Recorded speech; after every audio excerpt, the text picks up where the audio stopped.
Breaking news చూస్తున్నా మనం భారత వాయుసేనలో పాక్ కు గూఢచర్యం చేస్తున్నాడన్న ఓ వ్యక్తిని అరెస్ట్ చేయడం ఇప్పుడు కలకలం రేపుతోంది. నిందితుడికి పాక్ హ్యాండ్లర్లతో పరిచయాలు ఉన్నట్టుగా కూడా దర్యాప్తులో తేలింది. ఉత్తరప్రదేశ్లోని ప్రయాగ్రాజ్ కు చెందిన సుమిత్ కుమార్ అస్సాంలోని చబువా ఎయిర్ ఫోర్స్ స్టేషన్లో మల్టీ టాస్కింగ్ స్టాఫ్ గా పనిచేస్తున్నాడు. 2023 నుండి పాకిస్తాన్ ఇంటెలిజెన్స్ ఆపరేటివ్స్ టచ్ లో ఉన్న సుమిత్ డబ్బు కోసం భారత సైనిక రహస్యాలను వారికి విక్రయిస్తున్నట్టుగా విచారణలో తేలింది. ఫైటర్ ఎయిర్ క్రాఫ్ట్ల మోహరింపు, మిసైల్ సిస్టమ్స్ తో పాటు అస్సాంలోని చబువా, రాజస్థాన్లోని బికనీర్ ఎయిర్ ఫోర్స్ స్టేషన్లకు సంబంధించిన కీలక ఆధారాల వివరాలను సోషల్ మీడియా ద్వారా పాక్ హ్యాండర్లకు చేరవేసినట్టుగా అధికారులు గుర్తించారు.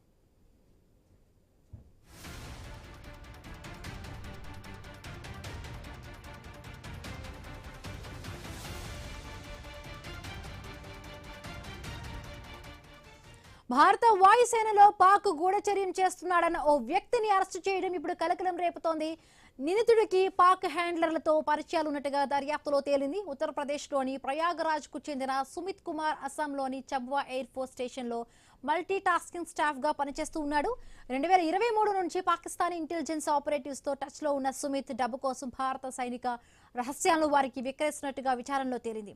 ఫైటర్ ఎయిర్ క్రాఫ్ట్ల మోహరింపు, మిసైల్ సిస్టమ్స్ తో పాటు అస్సాంలోని చబువా, రాజస్థాన్లోని బికనీర్ ఎయిర్ ఫోర్స్ స్టేషన్లకు సంబంధించిన కీలకమైన అధికారుల వివరాలను సోషల్ మీడియా ద్వారా పాక్ హ్యాండ్లర్లకు చేరవేసినట్టుగా అధికారులు గుర్తించారు.